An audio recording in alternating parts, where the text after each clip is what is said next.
Recientemente se nos han ido desarrollando e introduciendo personajes del gobierno mundial, esto con el fin de irnos construyendo más su capacidad de enfrentar a todo aquel que vaya en su contra, y ejemplos de esto es la reciente revelación de las habilidades de uno de los miembros del Gorosei en combate, pero el caso que nos reúne en esta oportunidad es el de los caballeros divinos, o caballeros de Dios, o no sé cómo se diga canónicamente, los cuales fueron introducidos en la historia al final del arco de Wano, es decir, en una etapa sumamente avanzada de la misma. Debido a esto último, muchas personas no ven con tan buenos ojos su adición en la trama, pero ¿realmente esto se hizo de buena manera? En esta oportunidad hablaremos de ello, así que sin darle más vueltas a esta intro, empecemos.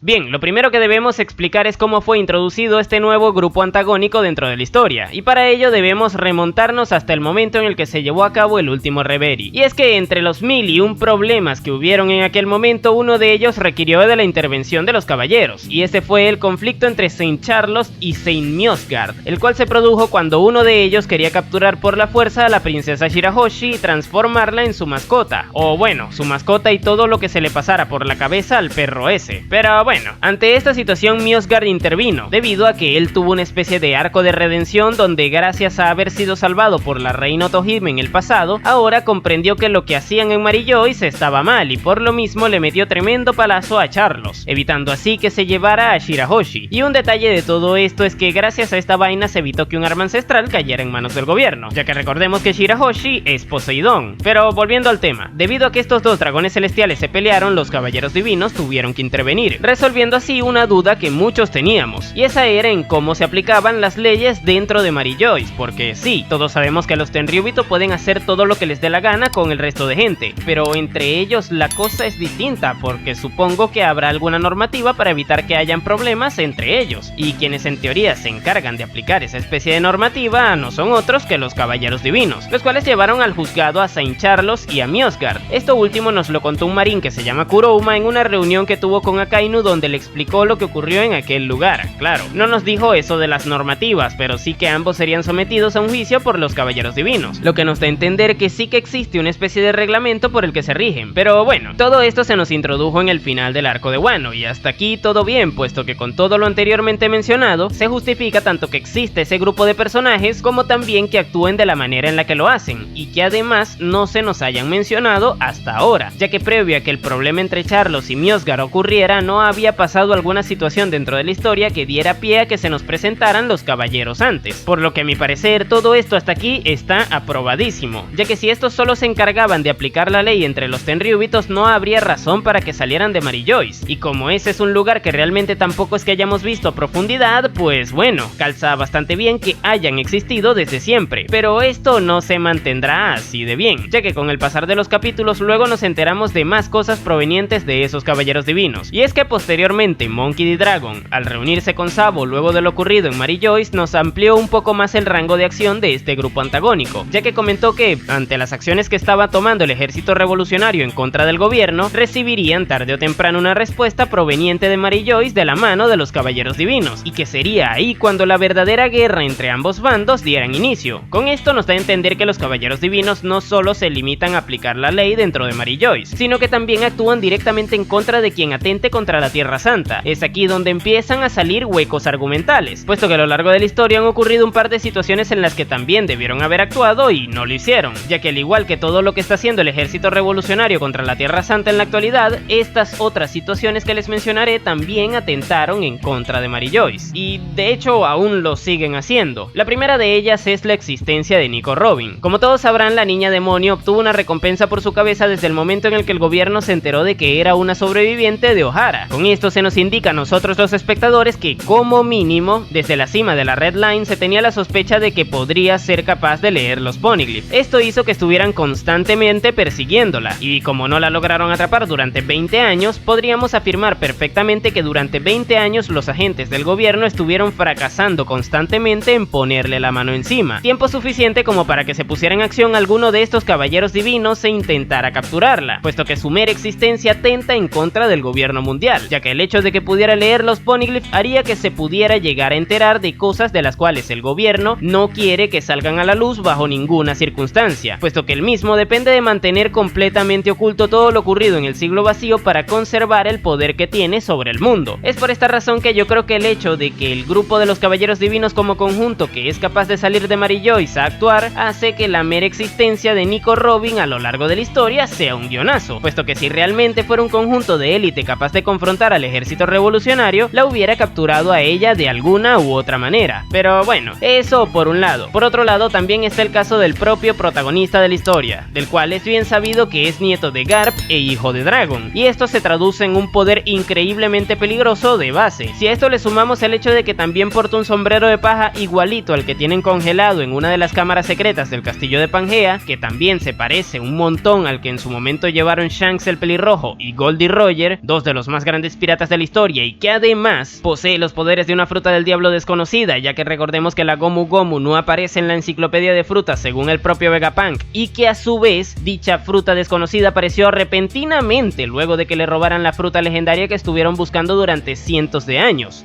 Increíble. Oye, no sé yo, pero si el gobierno mundial hubiera tenido un mínimo de inteligencia, como mínimo habría mandado a un par de caballeros divinos a hacerle una visita a ese muchacho que llevaba el mismo sombrero que el rey de los piratas, hijo del criminal más peligroso del mundo y con las habilidades de una fruta desconocida, al menos para preguntarle cómo está, no sé, digo yo, y ojo. Todo esto luego de que recibiera su primera recompensa, puesto que luego de que se metiera en Enies Lobby y destruyera toda esa vaina, le debieron de haber mandado a los 9 caballeros divinos de una, pero bueno, curiosamente tras todo lo de Enies Lobby el gobierno se enteró de que la niña demonio y el Mugiwara no Luffy estaban aliados, más razones para que los caballeros divinos fueran en su contra, puesto que la mínima posibilidad de que una conocedora del lenguaje del siglo vacío se aliara con el portador de la fruta de Nika ya sería un acto que atente directamente en contra del gobierno mundial, y cosas que dieran pie a que ellos sospecharan desde bien temprano en la historia que esto estaba ocurriendo sobraban, como ya pudieron haberse dado cuenta. Para mí este es el gran problema de los caballeros divinos, lo evidente que es el hecho de que Oda no los haya planteado desde el principio, y que por darle relevancia a futuro termina generando huecos argumentales cuando vemos según qué cosas en retrospectiva, y esto ocurre porque el autor quiere ponérnoslos como un grupo de élite que entrará tarde o temprano en conflicto con el ejército revolucionario, lo cual a priori está interesante ya que no dejan de ser enemigos peligrosos que darán pie a que se nos desarrolle tanto a ellos mismos como grupo, como también al ejército revolucionario, que siempre han estado en segundo plano desde su introducción, pero eso también trae la incongruencia de que están actuando contra un grupo de personas que están cortando los suministros de alimentos a la Tierra Santa, pero que no actuaron en su momento en contra de la alianza entre la única sobreviviente de Ohara y el portador actual del sombrero de paja, a pesar de que esto haya demostrado ser mucho más peligroso a largo plazo para el status quo que intenta mantener el gobierno mundial. Y ojo, yo entiendo que tarde o temprano tendrían que aparecer más miembros poderosos a derrotar en esta historia, puesto que ya estamos en la recta final de la obra y por lo mismo es cuestión de tiempo para que el conjunto protagónico le toque enfrentarse a los villanos principales, razón por la cual Oda nos está construyendo poco a poco a todos los efectivos que se opondrán a los Mugiwara en esa gran guerra final. Prueba de ello es que recientemente estamos viendo al viejo Saturno del Gorosei en acción, ya teniendo su fruta del diablo despierta, la cual además es una Zoan mitológica. Que se muestre tan poderoso es normal, ya que debe hacerse respetar, puesto que será uno de los enemigos finales de One Piece, y seguramente algo parecido ocurrirá con los caballeros divinos, pero diablos, creo que se podría haber hecho todo esto sin restarle tanta credibilidad a la historia. Pero bueno, hablemos un poco del potencial de los caballeros divinos, el cual tal parece que podría ser tan grande como el del Gorosei, o al menos en cuanto a fuerza, y la razón por la que creo esto es por una cosa que noté luego de leer el último capítulo. Ahí vimos cómo se hizo mucho foco en Garling Figarland cuando era joven. Curiosamente este está presente en God Valley, lugar donde sabemos que terminaron disolviéndose los piratas de Rocks y por ende, donde también estuvo presente Edward Newgate. Ahora, les tengo un argumento bueno a favor de que el viejo Figarland no fuera sacado del analgésico y que también probaría que el tipo débil precisamente no es. Ya saben, para que después no anden diciendo que son todo críticas en este video. Pero bueno, ¿se acuerdan cuando Shirohige y Shanks se reunieron para hablar de Teach y Ace? Pues en aquel entonces el viejo Terremotos Locos le dijo al pelirrojo que tan solo con ver su cara hacía que le volviera a doler la cicatriz que le hizo aquel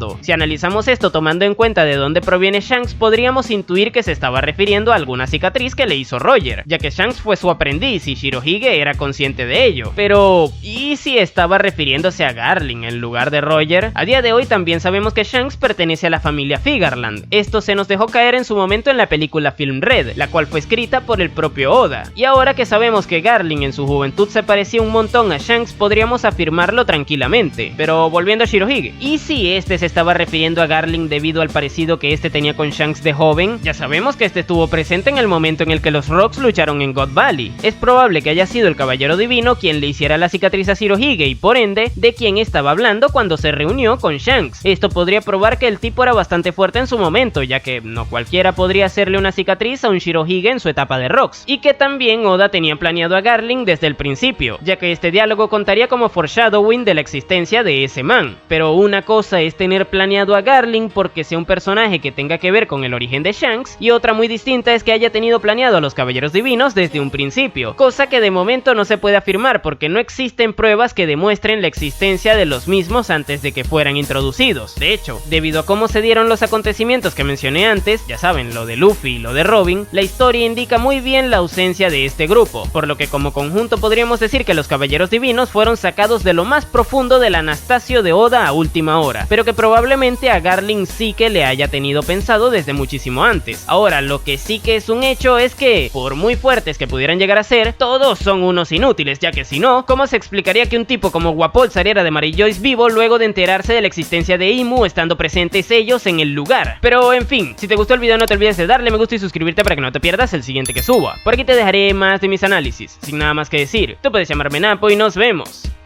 en el siguiente video.